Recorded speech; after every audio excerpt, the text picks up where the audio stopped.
వివాహేతర బంధానికి అడ్డొస్తున్నాడని కన్న తండ్రిని ప్రియుడు తల్లితో కలిసి హత్య చేసింది ఒక కూతురు.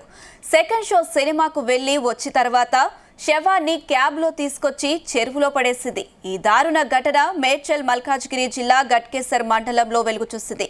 పోలీసులు తెలిపిన వివరాల ప్రకారం గట్కేసర మండలం ఈదులాబాద్ చెరువులో ఈ నెల 7న ఓ వ్యక్తి మృతదేహం ఉందని స్థానికులు సమాచారం ఇవ్వడంతో పోలీసులు ఈతగాళ్లతో వెలికి తీయించారు. ఒంటిపై గాయాలుండడంతో అనుమానాస్పద మృతిగా కేసు నమోదు చేశారు.